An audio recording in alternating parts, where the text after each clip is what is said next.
First question, यहाँ पे हमको बोला है tall red flowered pea plant. Okay, tall भी है एंड रेड फ्लावर्ड, उसका क्रॉस करवाया dwarf and white flower plant के साथ। ठीक है, ड्वार्फ एंड वाइट फ्लावर, यानी ये डाईहाइब्रिड एक्सपेरिमेंट हो गया। ओके, और ये उनसे F1 जनरेशन मिल गया टॉल रेड फ्लावर प्लांट्स, है ना। अब इसका क्रॉस करवाया, तो स्टूडेंट्स हमको याद ही रखना है कि अगर डाईहाइब्रिड एक्सपेरिमेंट है और उसका टेस्ट क्रॉस का रिजल्ट क्या आएगा, 1:1:1:1। ओके, अगर मोनोहाइब्रिड का टेस्ट क्रॉस है तो आंसर ये आएगा, लेकिन यहाँ पर डाईहाइब्रिड का टेस्ट क्रॉस है ना, उसकी वजह से आंसर है वो डी आएगा। ठीक है स्टूडेंट्स, अब थर्ड हम देखते हैं, है ना, सेकंड आपके डाउट में नहीं था, प्लियोट्रॉफिक जिन। ठीक है स्टूडेंट्स, प्लियोट्रॉफिक जिन यानी प्लियोट्रॉफिक जिन का डेफिनेशन क्या था कि एक जिन ठीक है, वो बहुत सारे कैरेक्टर प्रोड्यूस करे, तो उसको हम बोलेंगे प्लियोट्रॉफिक जिन। तो इसमें से आंसर कौन सा आएगा, सी आएगा कि प्लियोट्रॉफिक जीन है वो मल्टीपल फिनोटाइप्स प्रोड्यूस कर रहा है। ठीक है, बहुत सारे कैरेक्टर प्रोड्यूस कर रहा है।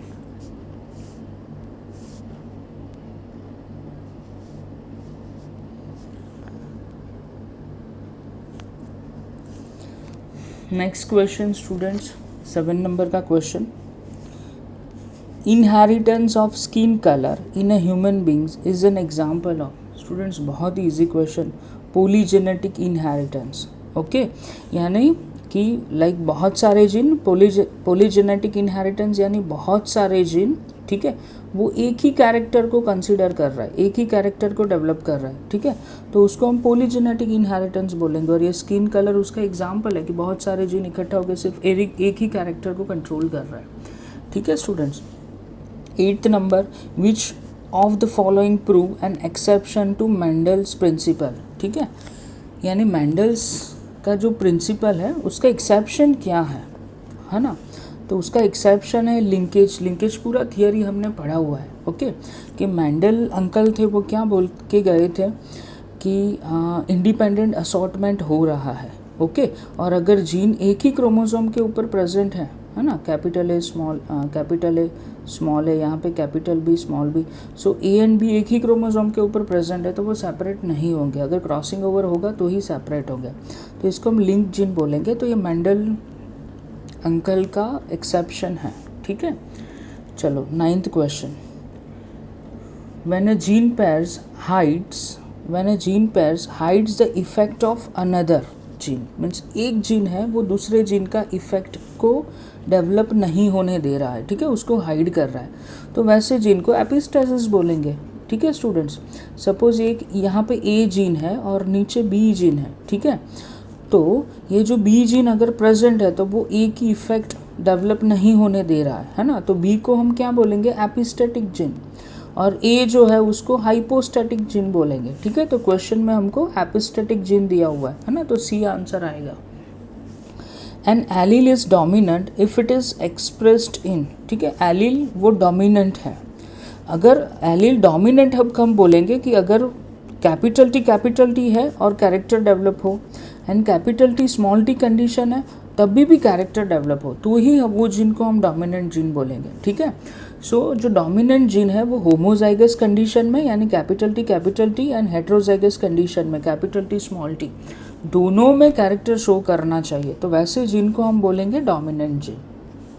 ओके, चलो नेक्स्ट 14th क्वेश्चन, डाउट है, क्रॉस बिटवीन F1 हाइब्रिड, ठीक है, और उसका रिसेसिव पेरेंट के साथ क्रॉस करवाना, तो ये तो टेस्ट क्रॉस हो गया स्टूडेंट्स। ठीक है, F1 यानी कैपिटल टी स्मॉल टी, उसका क्रॉस करवाया स्मॉल टी के साथ, तो ये टेस्ट क्रॉस हो गया, और मोनोहाइब्रिड का टेस्ट क्रॉस है, तो आंसर कौन सा आएगा, ये आंसर आएगा। ठीक है, मोनोहाइब्रिड टेस्ट क्रॉस में आंसर याद ही रखना है 1:1, एंड डाईहाइब्रिड में 1:1:1:1। ओके, चलो क्वेश्चन नंबर 18 डाउट है अभी। So two dominant independently assorting genes react with each other.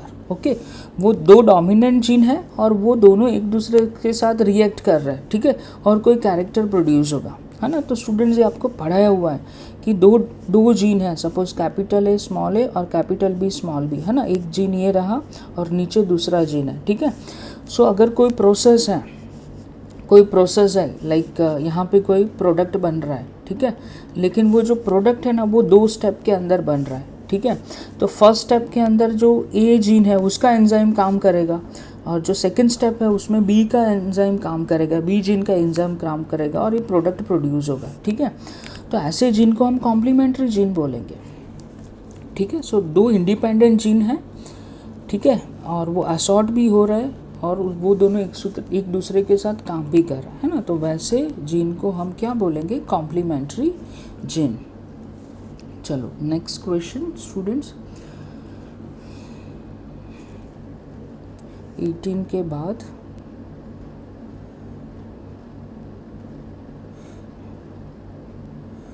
Okay, चलो 18 के बाद नेक्स्ट स्टूडेंट एक 20 नंबर का क्वेश्चन है, डाउट में है, इधर मेरा लेना रह गया है, ठीक है। तो स्टूडेंट्स इसमें बोला है कि लाइक मदर का जो ब्लड ग्रुप है वो ए है, ठीक है, और फादर का ए बी है ना, ठीक है स्टूडेंट्स। तो चाइल्ड का ब्लड ग्रुप कौन सा नहीं हो सकता, ऐसा पूछा है, ठीक है। सो मदर का ब्लड ग्रुप ए है और फादर का ए बी है, यानी फादर के जीनोटाइप कौन से होंगे, आई ए एंड आई बी, ठीक है। तो चाइल्ड में क्या आई ए आएगा या फिर आई बी, दोनों में से एक तो चाइल्ड में आने ही वाला है अगर फादर का ब्लड ग्रुप ए बी है तो, ठीक है। सो अगर आई ए और आई बी चाइल्ड के अंदर आ रहा है तो चाइल्ड का ब्लड ग्रुप कभी भी ओ नहीं हो सकता, क्योंकि ओ के लिए कौन सा जीनोटाइप चाहिए, स्मॉल आई है ना। तो अगर फादर का ब्लड ग्रुप ए बी है तो आई ए या फिर आई बी में से एक तो आने ही वाला है, ठीक है। Okay, question number 23, crossing over in diploid organism is responsible for, ठीक है, क्रॉसिंग ओवर हो रहा है डिप्लॉयड ऑर्गेनिज्म के अंदर, है ना। तो क्या होगा, नया कॉम्बिनेशन मिलेगा हमको, ठीक है। क्रॉसिंग ओवर किसके अंदर हो रहा है, लिंक्ड जीन के अंदर, जैसे कि यहाँ पे मैं लिख रहा हूँ कैपिटल ए और यहाँ पे स्मॉल ए, कैपिटल बी स्मॉल बी है, ठीक है। अगर क्रॉसिंग ओवर होगा यहाँ पे, है ना, दोनों के बीच में क्रॉसिंग ओवर होगा तो हमको कैपिटल ए के साथ स्मॉल बी मिलेगा, ठीक है। फिर स्मॉल ए के साथ कैपिटल बी मिल सकता है, कैपिटल ए के साथ कैपिटल बी एंड स्मॉल ए के साथ स्मॉल बी, तो ये हमको नया कॉम्बिनेशन मिल सकता है, ओके स्टूडेंट्स। तो अगर लिंक्ड जीन है, एक ही क्रोमोसोम के ऊपर अगर जीन प्रेजेंट है तो अगर क्रॉसिंग ओवर होगा तो रिकॉम्बिनेशन हो सकता है ना, नया कॉम्बिनेशन हमको ऑफस्प्रिंग के अंदर मिल सकता है। नेक्स्ट डाउट है question number 24, ABO blood group is determined by, है ना, एबीओ ब्लड ग्रुप, तो उसके लिए कौन से कितने एलील रिस्पॉन्सिबल है, I A I B and small I, okay, ये 3 एलील रिस्पॉन्सिबल है ना, और उसमें से 2 डोमिनेंट है, I A and I B dominant है और एक रिसेसिव है, तो हमारा आंसर आएगा C. No question number 25, a test cross enables 1 2,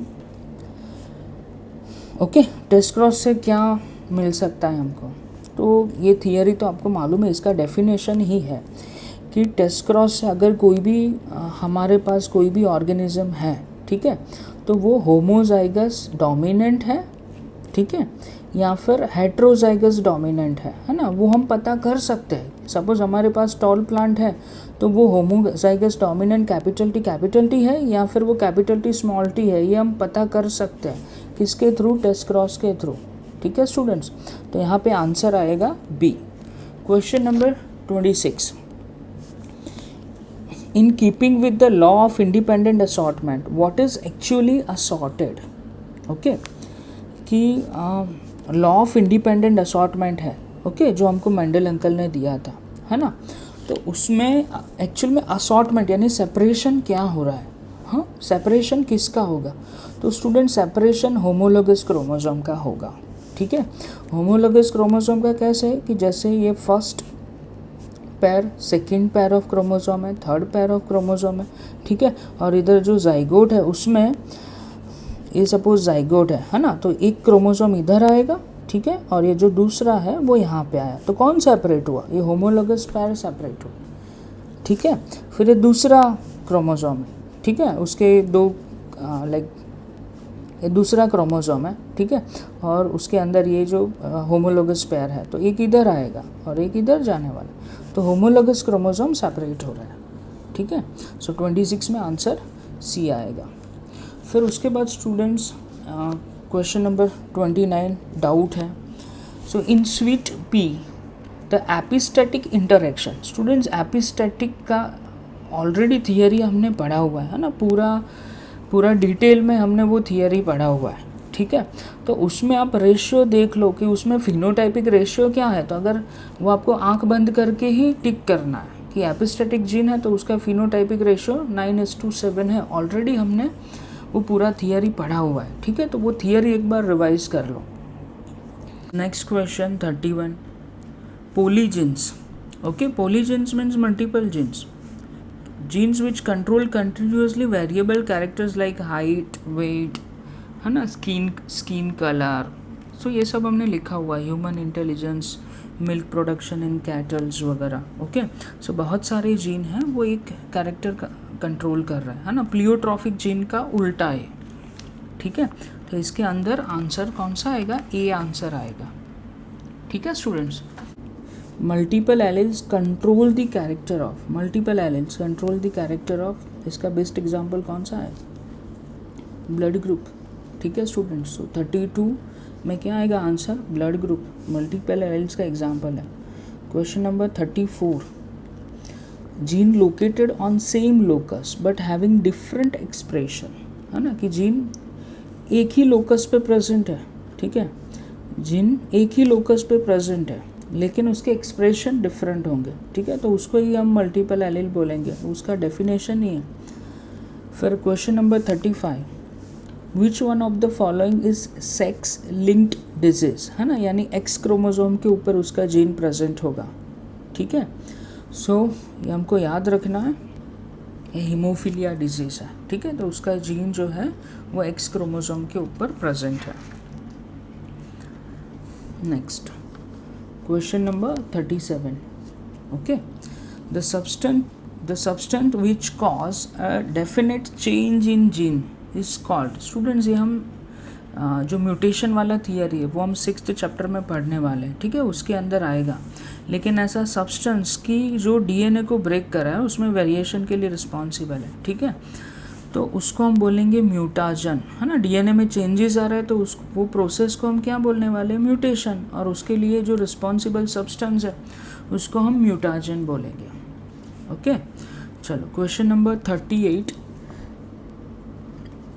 a family of 5 daughters only is expecting 6th issue, ठीक है, तो स्टूडेंट जो 6th issue है वो या तो मेल आ सकता है या फीमेल आ सकता है ना, तो उसकी पॉसिबिलिटी कितनी है, 50%, ठीक है, तो आंसर सी आएगा। Question number 39 haemophilia is a more common in males, ठीक है, हीमोफीलिया जो है वो मेल के अंदर ज़्यादा कॉमन है। ऐसा इसलिए स्टूडेंट्स क्योंकि इसका जो जीन है वो एक्स क्रोमोसोम के ऊपर प्रेजेंट है ना, इसका जो जीन है स्टूडेंट्स वो एक्स क्रोमोसोम के ऊपर प्रेजेंट ठीक है, और वो रिसेसिव जीन की वजह से ये डिजीज़ हो रहा है ना। तो फीमेल के अंदर 2 एक्स क्रोमोसोम है और मेल के अंदर एक ही एक्स क्रोमोसोम है, तो अगर फीमेल के अंदर हीमोफीलिया का अगर एक यहाँ पे स्मॉल एच है तो फीमेल में ये कैरेक्टर डेवलप नहीं होंगे क्योंकि उसके अंदर कैपिटल एच है कि उससे वो डिजीज़ नहीं होगा। लेकिन मेल के अंदर यहाँ पे अगर एक भी स्मॉल एच आ गया और दूसरा तो वाई क्रोमोसोम है तो मेल को ये डिजीज़ होने ही वाला है अगर एक रिसेसिव जीन भी आ गया है ना, और मेल के अंदर एक ही एक्स क्रोमोसोम है, ठीक है, तो दूसरा ऑप्शन नहीं मिलेगा। तो उसकी वजह से हीमोफीलिया है वो मेल्स के अंदर ज़्यादा होता है क्योंकि हीमोफीलिया है वो एक्स क्रोमोसोम का रिसेसिव डिजीज़ है, ठीक है। क्वेश्चन नंबर 40 स्टूडेंट्स कायस्मा हमने 11th में पढ़ा हुआ है, 11th के अंदर, ठीक है, कि ऐसे क्रॉस फॉर्म हो रहा है, ठीक है, और वहाँ पे क्या होगा स्टूडेंट्स, क्रॉसिंग ओवर होगा। स्टूडेंट्स ये क्वेश्चन नंबर 44 है वो भी हम 6th चैप्टर के लिए रखते हैं, ठीक है, क्योंकि म्यूटेशन हम 6th चैप्टर में पढ़ने वाले हैं। ये जो क्वेश्चन नंबर 45 है, ठीक है, इसमें पूछा है कि harmful mutations does not get eliminated from gene pool. ठीक है स्टूडेंट्स, मैंने जीन पूल आपको पढ़ाया हुआ है ना। सो जो रिसेसिव जीन है ना, रिसेसिव जीन है, ठीक है, वो एलिमिनेट नहीं होंगे, क्योंकि जो रिसेसिव जीन है, ठीक है, उसको हमने क्या बोला है, जीन लोड। समझ में, उसको हमने जीन लोड बोला हुआ है। और मैंने आपको एक्सप्लेन किया था कि अगर कैपिटल टी कैपिटल जीन है, ठीक है, डोमिनेंट जीन है, तो अगर उसको हमको पॉपुलेशन में एलिमिनेट करना है पॉपुलेशन में से, तो हम कर सकते हैं।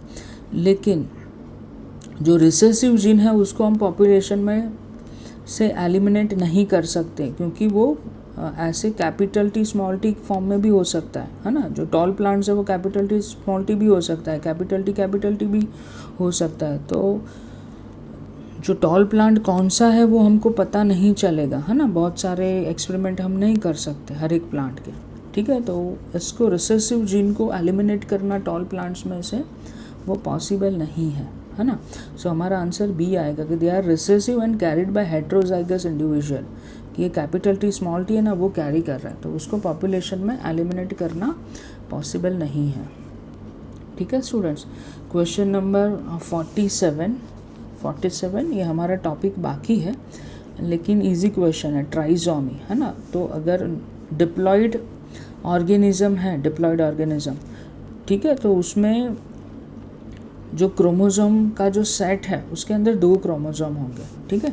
ट्राइजोमी यानी उसके अंदर एक एक्स्ट्रा क्रोमोसोम आ रहा है और 3 का सेट बन रहा है। कोई भी एक क्रोमोसोम का जो पैर है उसमें 3 क्रोमोसोम होंगे, ठीक है, तो उसको हम ट्राइजोमी बोलेंगे। क्वेश्चन नंबर 48 स्टूडेंट्स हम 9th चैप्टर के लिए रखेंगे, वो उसके अंदर आएगा। क्वेश्चन नंबर 49 है, which one of the following would represent allotetraploid. ठीक है स्टूडेंट्स, ये टॉपिक हमारा बाकी है ना, लेकिन बहुत इजी क्वेश्चन है, एलो टेट्राप्लॉइड। ठीक है, अब स्टूडेंट्स जो एलोप्लॉइडी है, प्लॉइडी आपको मालूम है, ठीक है, हैप्लॉइड डिप्लॉइड वगैरह।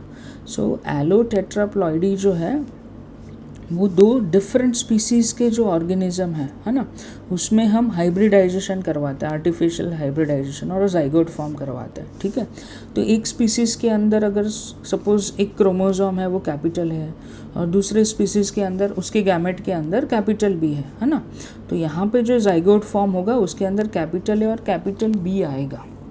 ठीक है स्टूडेंट्स, और फिर ये जो क्रोमोसोम है वो रेप्लिकेट होंगे, है ना, तो कौन सी कंडीशन आएगी, कैपिटल ए कैपिटल बी। तो इसमें आंसर है वो सी आएगा, है ना। ये टॉपिक बाकी है, फिर हम डिस्कस करेंगे जब टॉपिक पढ़ेंगे तब। Question number 50, which of the following genes have similar genotypic effect when present separately but produce different trait after interacting together, give a ratio of 9:7 in F2 generation. ठीक है, तो बहुत ही सिंपल है कि 2 जीन अगर separate है तो वो डिफरेंट फिनोटाइप प्रोड्यूस कर रहे हैं, ठीक है, लेकिन अगर वो इकट्ठा हो गए तो इकट्ठा होके पूरा एक प्रोसेस कंप्लीट करेंगे, है ना, तो इसको हम क्या बोलेंगे, कॉम्प्लीमेंट्री जीन बोलेंगे। ठीक है, फिर क्वेश्चन में इधर जंपिंग जीन्स दिए हुए, यानी ऐसे जीन की जो क्रोमोसोम के ऊपर लोकेशन चेंज करते रहते हो, तो उसको हम जंपिंग जीन्स बोलेंगे। ठीक है, डुप्लीकेट जीन यानी ऐसे जीन की वो नियरली सिमिलर कैरेक्टर प्रोड्यूस कर रहे हैं, जीन डिफरेंट है लेकिन कैरेक्टर सिमिलर प्रोड्यूस कर रहे हैं, जैसे कि फ्रूट का शेप वगैरह ना, उसमें थोड़ा बहुत वेरिएशन होगा, अदरवाइज सेम कैरेक्टर प्रोड्यूस कर रहे हैं, तो वैसे जीन को हम डुप्लीकेट जीन्स बोलेंगे। यहाँ पे स्टूडेंट्स और एक दिया हुआ है housekeeping genes. Housekeeping genes यानी वो कंटिन्यूअसली हमारे सेल के लिए काम करते ही रहता है ना, उसके जो एंजाइम्स है ना वो हमारे सेल के लिए एसेंशियल है। ठीक है, तो वैसे जीन को हम हाउस कीपिंग जीन्स बोलेंगे कि वो काम करते ही रहते हैं, एंजाइम प्रोड्यूस करते ही रहते हैं, जैसे कि एटीपेज एंजाइम जो प्रोड्यूस हो रहा है ना, उसके जीन वो 24/7 काम करते ही रहते हैं, वैसे जीन को हम हाउस कीपिंग जीन बोलेंगे। ठीक है, चलो नेक्स्ट डाउट जो है 51, द मीनिंग ऑफ सिंड्रोम। ठीक है स्टूडेंट्स। मीनिंग ऑफ सिंड्रोम, हमारा डिजीज़ का टॉपिक बाकी है लेकिन इसका मीनिंग बहुत ही ईजी है। सिंड्रोम मीन्स क्या, ग्रुप ऑफ सिम्टम्स, है ना। कोई भी डिजीज़ में अगर बहुत सारे सिम्टम्स प्रोड्यूस हो रहे हैं तो उसको हम बोलेंगे सिंड्रोम। फिर क्वेश्चन नंबर 52 ये हमारा बाकी है ना, ये डिजीज़ वाले चैप्टर में हम करने वाले हैं। फिर question number 53, what will be the number of linkage groups in a cell having 2n = 20, है ना। सो डिप्लॉइड सेल है और उसके अंदर टोटल कितने क्रोमोसोम है, 20 क्रोमोसोम्स, है ना। तो ऐसा फर्स्ट पैर होगा, सेकंड पैर होगा, थर्ड पैर होगा, ऐसे 10 पेयर्स होंगे। सो 20 क्रोमोसोम हो जाएंगे, ओके। और वहाँ पे लिंकेज ग्रुप हम किसको बोलेंगे कि इसके ऊपर जितने भी जीन्स प्रेजेंट है ना, ये जो क्रोमोसोम के ऊपर जितने भी जीन प्रेजेंट हैं वो सारे लिंक्ड जीन हैं, ओके। और इसको हम एक ग्रुप बोलेंगे, ठीक है। और लिंकेज ग्रुप में मैंने आपको बताया था कि आपको हैप्लॉइड नंबर्स लेना है ना। तो यहाँ पे आपका आंसर आएगा 10, ठीक है। इसको हम एक लिंकेज ग्रुप बोलेंगे, दूसरा लिंकेज ग्रुप, तीसरा लिंकेज ग्रुप, ठीक है। Question number 56, which one of the following sex linked disease, हाँ वापस सेम आया, हीमोफीलिया, ठीक है। फिर नेक्स्ट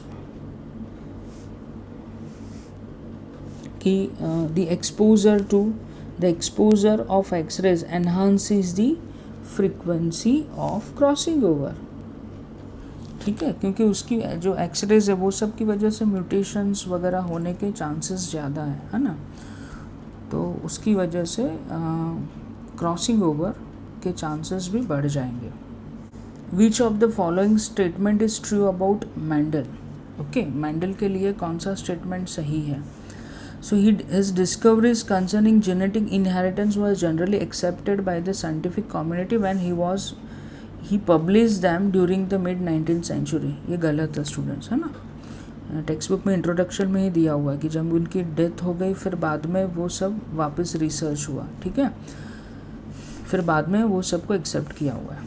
सेकेंड तो ये गलत है। ही believe that genetic traits of parents will usually blind, यानी कैरेक्टर मिक्स होते हैं, ठीक है। ऑफस्प्रिंग है, 2 पेरेंट है और उसके कैरेक्टर मिक्स होके ऑफस्प्रिंग में आएंगे, ये भी गलत है, ठीक है। His ideas about genetic apply equally to plants and animals, हाँ उन्होंने ऐसा सोचा था कि जैसे पी प्लांट में हो रहा है वैसे ही एनिमल्स में हो सकता है, ठीक है। तो ये सही है ना, वो ट्रू है। एंड ही डिस्कवर्ड लिंकेज, ये गलत है। Next question, question number 63 students, यहाँ पे मेज प्लांट दिया हुआ है, ठीक है। और उसके जो फैक्टर्स हैं seed coat and seed shape के, तो वो एक ही क्रोमोसोम के ऊपर प्रेजेंट है and they are very close to each other, ठीक है। सो एक दूसरे के बहुत ही नज़दीक है ना क्रोमोसोम के ऊपर, ठीक है। तो अगर मेंडल अंकल ने जो एक्सपेरिमेंट किए, अगर ऐसा कंडीशन होता, है ना, डाईहाइब्रिड एक्सपेरिमेंट कर रहे हैं, अगर ऐसा कंडीशन होता तो उन्होंने जो इंडिपेंडेंट असॉर्टमेंट का जो लॉ है वो डिस्कवर ही नहीं किया होता, है ना। उसका आइडिया ही दिमाग में नहीं आया होता, ठीक है।